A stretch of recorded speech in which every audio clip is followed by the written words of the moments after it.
gitu. Karena bahasa Arab itu bukan hanya bahasa dunia, akan tetapi ketika kita di sorga nanti itu berbahasa Arab, bukan bahasa Indonesia, bukan bahasa Inggris.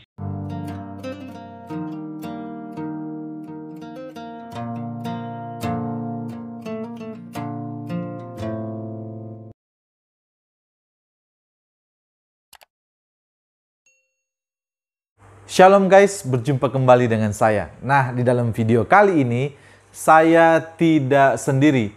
Nanti saya akan ditemani oleh rekan saya, yaitu Pak Fatinase Daulo. Nah, yang perlu kami bahas dalam video ini adalah terkait di mana Ustadz Nandar di dalam sebuah videonya yang sedang berdebat dengan sang debaters atau Rudy Yohanes. Di sana ia menyampaikan bahwa di surga nanti akan berbahasa Arab, bukan bahasa Inggris, bukan juga bahasa Ibrani. Karena bahasa Arab adalah bahasa surgawi. Nah, mari kita lihat bersama-sama cuplikan videonya.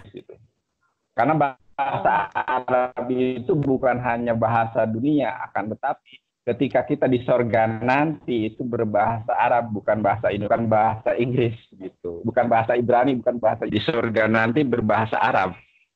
Oh gitu. Nah, karena sekarang aku bertanya, bahasa Arab itu bahasa surgawi. Kita sudah menyaksikan bersama-sama cuplikan videonya. Nah, berikut ini kita akan melihat bersama-sama penjelasan dari rekan saya, yaitu Pak Fatinase Daulo akan menjelaskan sejelas-jelasnya. Mari kita lihat bersama-sama videonya. Sahabat-sahabat sekalian, pernah enggak bertanya-tanya di dalam hati, nanti di surga itu menggunakan bahasa apa? Secara tidak sengaja, beberapa saat yang lalu, saya menonton satu video perdebatan antara Yonatan Nandar dari pihak Islam dengan sang debaters Rudy Yohanes dari pihak Kristen. Salah satu yang menarik dan menginspirasi saya untuk mencari fakta adalah pengakuan Nandar yang mengatakan bahwa nanti di surga itu menurut Islam menggunakan bahasa Arab. Akhirnya saya jadi bertanya-tanya di dalam hati, kalau benar demikian, apa untuk masuk surga mesti kursus bahasa Arab terlebih dahulu, atau mungkin nanti di surga tiba-tiba langsung bisa berbahasa Arab? Lalu kemudian saya jadi berpikir lagi, apa yang diajarkan Alkitab tentang bahasa yang digunakan di surga nantinya? Ternyata, saudara-saudara, Alkitab tidak memberikan cukup informasi mengenai bahasa yang digunakan nanti di surga. Jadi semuanya serba tidak pasti. Mungkin bisa saja ada yang berasumsi atau menduga bahwa di surga nantinya menggunakan bahasa Inggris dengan alasan bahasa Inggris adalah bahasa internasional. Tetapi Alkitab tidak berkata demikian. Walaupun itu bahasa internasional. Atau mungkin bahasa Ibrani. Atau bahasa Yunani. Karena bahasa-bahasa itulah yang digunakan oleh Alkitab. Perjanjian Lama dan Perjanjian Baru.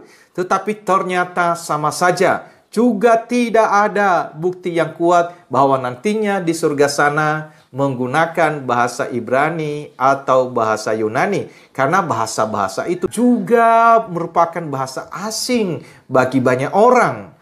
Atau mungkin di surga sana nanti menggunakan bahasa roh. Seperti yang dipraktekkan atau dikaruniakan kepada orang-orang tertentu di dalam dunia ini. Tetapi sepertinya di surga bahasa roh sudah tidak digunakan. Kenapa? Karena firman Tuhan di dalam 1 Korintus pasal 13 ayatnya yang ke-8 berkata demikian, kasih tidak berkesudahan, nubuat akan berakhir, bahasa roh akan berhenti, pengetahuan akan lenyap. Jadi sebelum kita masuk surga, katanya di sini bahasa roh akan berhenti. Jadi pasti di surga sana bukan menggunakan bahasa roh. Atau kemungkinan yang lain adalah nanti di surga menggunakan bahasa malaikat. Karena bahasa itu memang ada di dalam 1 Korintus pasal yang ke-13 ayatnya yang pertama. sekalipun aku dapat berkata-kata dengan semua bahasa manusia dan bahasa malaikat, tetapi jika aku tidak mempunyai kasih, aku sama dengan gong yang berkumandang dan canang yang gemerincing. Nah, menurut saya ini jauh lebih masuk akal. Kenapa? Karena firman Tuhan yang berkata di dalam Matius pasal yang ke-22 ayatnya yang ke-30 berbunyi, karena pada waktu kebangkitan orang tidak kawin dan tidak dikawinkan, melainkan hidup seperti malaikat di surga. Frasa hidup seperti malaikat bisa jadi termasuk juga menggunakan bahasa malaikat nantinya di dalam surga. Atau kemungkinan yang lain adalah kembali menggunakan bahasa manusia yang mula-mula, yaitu bahasa yang digunakan sebelum bahasa itu dikacabalaukan oleh Tuhan pada saat pembangunan Menara Babel. Di dalam Kejadian pasal 11 ayatnya yang pertama, adapun seluruh bumi satu bahasanya dan satu logatnya. Tetapi ya tentu saja tidak dapat dipastikan. Yang dapat dipastikan adalah bahwa di surga nantinya kita menggunakan bahasa yang dapat dimengerti oleh satu sama yang lain. Dan hal itu tidak terlalu sulit bagi Tuhan. Sebab itu saya percaya bahwa untuk masuk surga tidak perlu kursus bahasa surga terlebih dahulu. Akhirnya, menurut keyakinan saya, masalah bahasa itu adalah domainnya Tuhan. Domain kita adalah memastikan masuk surga atau tidak.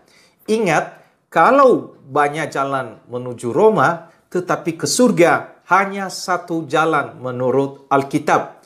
Yohanes 14 ayatnya yang ke-6. Kata Yesus kepadanya, Akulah jalan dan kebenaran dan hidup. Tidak ada seorang pun yang datang kepada Bapa kalau tidak melalui aku. Sekali lagi, jangan pusing memikirkan bahasa di surga itu bahasa apa. Apa bahasa Arab, bahasa Inggris, bahasa roh, bahasa malaikat, atau bahasa yang mula-mula. Yang terpenting daripada sekedar memikirkan bahasa apa yang digunakan di surga adalah memastikan bahwa saudara dan saya masuk surga atau tidak. Demikianlah telaah kebenaran yang samar-samar ini semoga semakin menjadi terang benderang. Tuhan memberkati.